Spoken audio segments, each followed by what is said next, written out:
ಇಲ್ಲೊಬ್ಬ ಮುನ್ಸಿಪಾಲಿಟಿ ಅವನು ಕಸ ಹೊಡಿತಾ ಇರ್ಬೇಕಾದ್ರೆ ಆಕಸ್ಮಿಕವಾಗಿ ಒಂದು ಗೋಡೆನ ಹೊಡೆದಾಕ್ಬಿಡ್ತಾನೆ. ಇವನು ಈಗ ಓಲೊಳಗಡೆ ಕೈ ಬಿಟ್ಟು ನೋಡಿದ್ರೆ ಆ ರೂಮ್ ತುಂಬೆಲ್ಲ ಬರೀ ದುಡ್ಡಿನ ಕಟ್ಗಳೇ ಇರ್ತವೆ. ಅವನು ಈಗ ಅದರಿಂದ ಒಂದೇ ಒಂದ್ ಕಟ್ ದುಡ್ಡು ಮಾತ್ರ ತಗೊಂಡು ಅಲ್ಲಿಂದ ಹೋಗ್ತಾನೆ. ಅಲ್ಲಿಂದ ಮನೆಗ್ ಬಂದವನು ಎಂಟಿ ಮಕ್ಕಳನ್ನೆಲ್ಲ ಮಾಲಿಕ್ ಕರ್ಕೊಂಡು ಹೋಗಿ ಸುತ್ತಿ ತೋರಿಸ್ತಾನೆ. ಹಾಗೆ ಒಂದ್ ಸಿನಿಮಾನು ಕೂಡ ತೋರಿಸಿ ಅಲ್ಲಿಂದ ಒಂದ್ ರೆಸ್ಟೋರೆಂಟ್ ಹೋಗಿ ಹೊಟ್ಟೆ ತುಂಬಾ ಊಟ ಮಾಡ್ತಾರೆ. ಮಿಕ್ಕಿದ ದುಡ್ಡಲ್ಲಿ ಮೊದಲಿಗೆ ಸಾಲ ತಗೊಂಡಿರ್ತಾನಲ್ವಾ ಅದನ್ನೆಲ್ಲ ತೀರಿಸ್ಬಿಡ್ತಾನೆ. ಈಗ ದುಡ್ಡೆಲ್ಲ ಖಾಲಿ ಆಗ್ಬಿಡ್ತಲ್ವಾ, ಮತ್ತೀಗ ಓನರ್ ಹತ್ರಕ್ ಬರ್ತಾನೆ. ಆ ಸಂದಿನಲ್ಲಿ ತುಂಬಾ ಎಲಿಗಳಿದೆ, ಔಷಧಿ ತಗೊಂಡ್ಬಂದಿದ್ರೆ ಹಾಕ್ಬಿಟ್ಟು ಬರ್ತೀನಿ, ಕೀನ ಕೊಡಿ ಅಂತ ಕೇಳ್ತಾನೆ. ಅವನು ಕೂಡ ಏನು ಯೋಚನೆ ಮಾಡದೆ ತಗೋ ಅಂತ ಹೇಳಿ ಕೀನ ಕೊಟ್ಬಿಡ್ತಾನೆ. ಇವನು ಈಗ ಮೊದಲಿಗೆ ಸ್ನಾನ ಮಾಡೋ ಸೋಪ್ ಇರುತ್ತಲ್ವಾ ಅದ್ರಲ್ಲಿ ಕೀನ ಇಟ್ಟು ಹಚ್ಚನ ತಗೊಂಡ್ಬಿಡ್ತಾನೆ. ನೆಕ್ಸ್ಟ್ ಈಗ ಇಲ್ಲಿಗೆ ಔಷಧಿ ಹಾಕೋ ತರ ಮಾಡ್ಕೊಂಡು ಮತ್ತೀಗ ಓಲೊಳಗಡೆ ಕೈ ಹಾಕಿ 1000 ರೂಪಾಯಿದು 2 ಕಟ್ ಎತ್ಕೊಂಡು ಬ್ಯಾಗ್ ಒಳಗಡೆ ಹಾಕೊಂಡ್ಬಿಡ್ತಾನೆ. ಈಗ ಓನರ್ ಹತ್ರ ಬಂದು ಕೀನ ಕೊಟ್ಟು ಇನ್ನೆರಡು ದಿನದಲ್ಲಿ ಸತ್ತಿರೋ ಇಲಿಗಳನ್ನೆಲ್ಲ ತಗೊಂಡು ಹೋಗ್ತೀನಿ ಅಂತ ಹೇಳ್ಬಿಟ್ಟು ಹೋಗ್ತಾನೆ.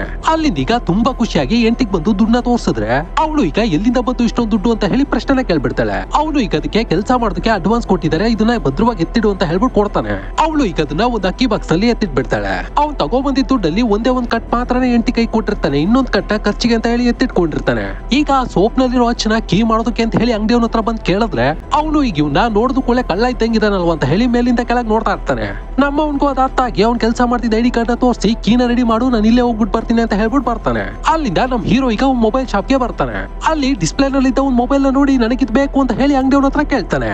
ಆ ಅಂಗಡಿಯವನು ಈಗ ಅದ್ರ ರೇಟ್ 10,000 ರೂಪಾಯಿ ಅಂದಾಗ ನಮ್ಮವನು ಅದನ್ನ ಕ್ಯಾಶ್ ನಲ್ಲೇ ಪೇ ಮಾಡಿ ಅಲ್ಲಿಂದ ಕೀನ ಕಲೆಕ್ಟ್ ಮಾಡ್ಕೊಂಡು ಮನೆಗ್ ಬಂದು ಮಕ್ಕಳ ಜೊತೆ ಟಾಕಿಂಗ್ ಟಾಮ್ ಅಲ್ಲಿ ಮಾತಾಡ್ತಾ ಖುಷಿಯಾಗಿರ್ತಾರೆ.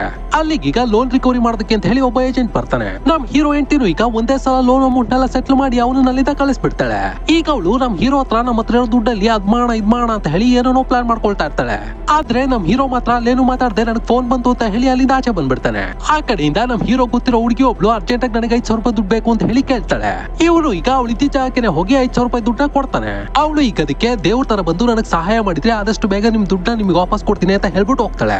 ಇನ್ನೊಂದ್ ಕಡೆ ಇವ್ನ ಹೆಂಡತಿನು ಈಗ ಅಂಗಡಿಗೆ ಹೋಗಿ ಕಂಡಿದ್ದನ್ನೆಲ್ಲ ತಗೋತಾ ಇರ್ತಾಳೆ. ಮತ್ತೊಂದ್ ಕಡೆ ನಮ್ ಹೀರೋನು ಕೂಡ ಫ್ರೆಂಡ್ಸ್ ಜೊತೆ ಕುತ್ಕೊಂಡು ಎಣ್ಣೆ ಹೊಡಿತಾ ಇರ್ತಾನೆ. ಈಗ ಎಣ್ಣೆ ಹೊಡೆದಿರ್ತಾನಲ್ವಾ ಮತ್ತೀಗ ಜಾಗಕ್ಕೆ ಹೋಗಿ ಈಗ ಇವನ ಹತ್ರ ಕೀ ಬೇರೆ ಇದೆ ಅಲ್ವಾ, ಸೊ ಕೀನ ಓಪನ್ ಮಾಡ್ಕೊಂಡು ಇಷ್ಟ ಬಂದಷ್ಟು ದುಡ್ಡ ತುಂಬಿಕೊಂಡು ಎಂಟಿ ಮುಂದೆ ಬಂದು ಸುರಿದು ಬಿಡ್ತಾನೆ. ಅಷ್ಟೊಂದು ದುಡ್ಡ ನೋಡಿ ಅವ್ನ ಎಂಟಿ ಕೂಡ ಭಯ ಪಟ್ಬಿಡ್ತಾಳೆ. ಅವಳು ಈಗ ಗಂಡನ ಹತ್ರ ಏನ್ ತಪ್ಪು ಮಾಡಿದ್ಯಾ, ಎಲ್ಲಿಂದ ಬಂತು ನಿನಗೆ ಇಷ್ಟೊಂದು ದುಡ್ಡು ಅಂತ ಕೇಳ್ತಾಳೆ. ಅವನು ಈಗ ಅದಕ್ಕೆ ನಾನು ಏನು ತಪ್ಪು ಮಾಡಿಲ್ಲ, ನಾನು ಯಾರ ಹತ್ರನೂ ಕಳ್ತನ ಮಾಡಿಲ್ಲ, ಸುಮ್ನೆ ದುಡ್ಡನ್ನ ತೆಗ್ದಿಡು ಅಂತ ಹೇಳ್ಬಿಡ್ತಾನೆ. ಈಗ ದುಡ್ಡಿಂದಲೇ ಗೊತ್ತಿರೋ ಮನೆ ಒಂದನ್ನ ಕೊಂಡ್ಕೋತಾರೆ. ಆ ಮನೆನ ಕ್ಲೀನರ್ ರಿನೋವೇಟ್ ಮಾಡಿಸಿ ಅವ್ರಿಗೆ ಬೇಕಾಗಿದ್ದ ವಸ್ತುಗಳನ್ನೆಲ್ಲ ತಗೊಂಡ್ಬಂದು ಆ ಮನೆಗೆ ಶಿಫ್ಟ್ ಆಗ್ಬಿಡ್ತಾರೆ.